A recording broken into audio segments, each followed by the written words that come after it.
Okay, so I've gone through and I've put the Timberlac on each one of the cases. Now guys, I put that on the inside, not on the outside. That's really important.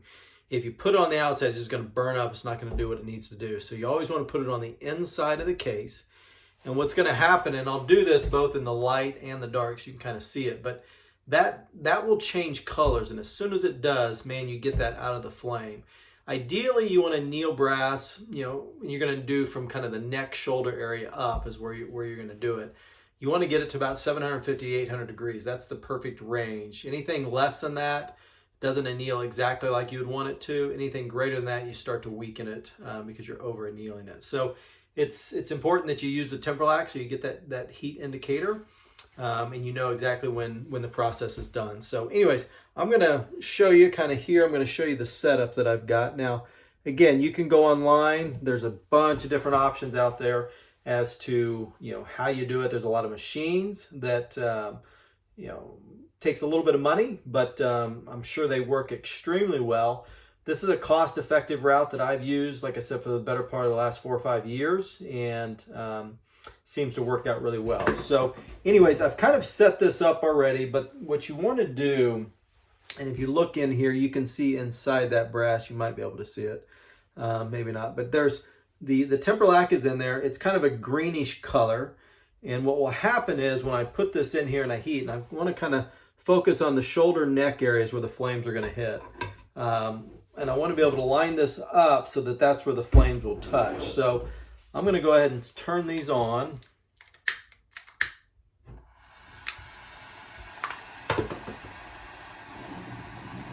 I try to get my flames right to where they're touching each other.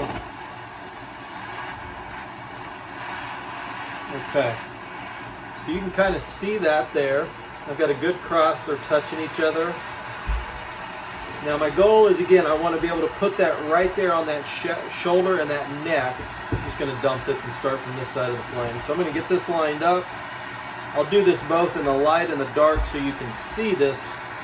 And this is a very quick process, but as soon as I see that color change, I'm going to drop the case out of here. So I'm going to heat it up, and then it goes right there.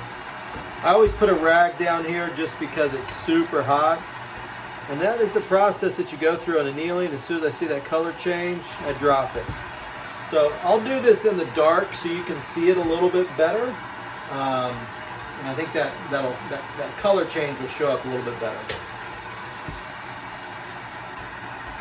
Okay, so here I go. It's in there, it's annealing, and right there, it just changed. I'll do it again. Right there, you see that orange? I do not want that to stay in that flame at all, any length after it starts to turn, right there. So I do this with all of my brass, and I do it every time after I shoot it. And I really do firmly believe that this makes a big difference in the life of my brass, and as well as my accuracy.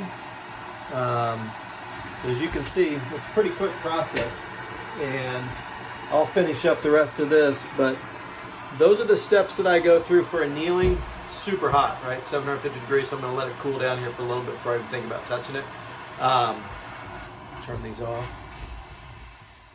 Now again, like I said, there's a lot of different options that you could look at online, different machines that probably do a little bit more accurate job of it, that actually rotate the brass while it's heating up. But like I said, I've done this for the last 5 years and it's worked out well for me. So.